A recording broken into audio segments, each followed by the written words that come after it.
আলহামদুলিল্লাহ পবিত্র শুক্রবারের দিন জুম্মার দিন এইমাত্র জুম্মার নামাজ শেষ করে বাইর হইলাম। সবাই মসজিদ একটু দূরে আমার বাড়ি, তারপরও মসজিদে বাড়ি এখন রওনা করলাম, বাসা রওনা করছি। কত মানুষ আজকে এই পবিত্র শুক্রবারের দিন জুম্মার দিন, এই দিনের ছিল যেন আমাদেরকে সবাইকে মাফ করে দেখবো মাওলা, কারণ আমরা গুনাহগার বান্দা, আমরা গুনাহ করেছি, অন্যায় করেছি। তুমি আমাদেরকে ক্ষমা করে দাও, মাফ করে দাও, কারণ আমরা কথায় গুনাহ করেছি, পথে গুনাহ করেছি। আজকে এই পবিত্র শুক্রবারের দিন জুম্মার দিন হামালাগো, এই শুক্রবারের দিন না তুমি এই দুনিয়া সৃষ্টি করিস, এই দুনিয়া তুমি কিয়ামত করিবা গো মাওলা।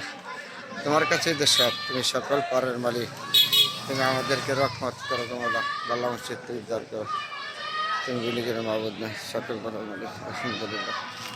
আর আজকে পবিত্র শুক্রবারের দিন, এই জুম্মার দিন, এই দিন আমাদের মুসলমান তুমি দুনিয়া থেকে পাঠিয়েছো, এই দিন তুমি দুনিয়া থেকে নিয়ে যাবা।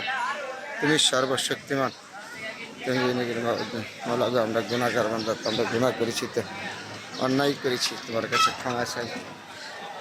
আমরা কথায় গুনাহ করেছি, পাপে গুনাহ করেছি, যে কোনো বিষয়ে আমরা গুনাহগার বান্দা।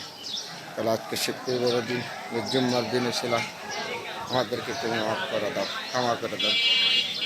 তুমি বিলিগের মাবুদ নয়, তুমি না ক্ষমাশীল। তুমি বলিস আদম, তুমি যতবার অন্যায় করো, গুনাহ করো, তুমি আমাকে ডাকার মতন ডাকা, আমি তোমাকে ক্ষমা করে দেবো। তাহলে আমরা তো গুনাহগার বান্দা, গুনাহ করেছি, তোমার কাছে ক্ষমা চাই, তুমি ক্ষমা করে দিও। আমাদের মানুষ হিসেবে পৃথিবী থেকে আসছি, পৃথিবী থেকে চলে যাব। আল্লাহ যেন সবাইকে বোঝার তৌফিক দান করে।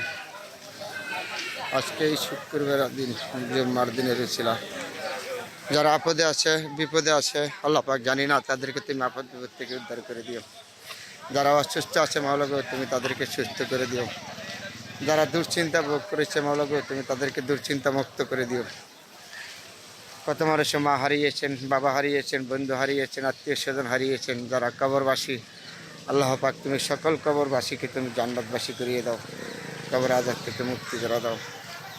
আর তুমি বলিস আদম, তুমি পাহাড় পরিমাণ গুনাহ করো, আমাকে ডাকার মতন ডাকো, আমি তোমাকে মাফ করে দেবো, ক্ষমা করে দেবো। তাহলে তোমার কাছে তো আমরা গুনাহগার বান্দা হিসেবে বারবার ডাকিছি, তুমি আমাদেরকে ক্ষমা করে দাও, মাফ করে দাও।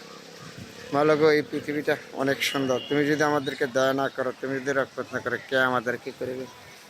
তারপর আমরা গুনাহগার বান্দা হিসাবে তোমার কাছে বারবার চাবো, তুমি আমাদের দয়ার মালিক, তুমি আমাকে দেওয়ার মালিক, তুমি আমাকে বাঁচাবার মালিক, তুমি আমাদের সকল পরের মালিক। মাওলা তুমি উনি কিনা মাবুদ নাই, কারণ আমরা জানি আমরা পাপিষ্য হইয়া এই দুনিয়া থেকে যেতে পারবো না।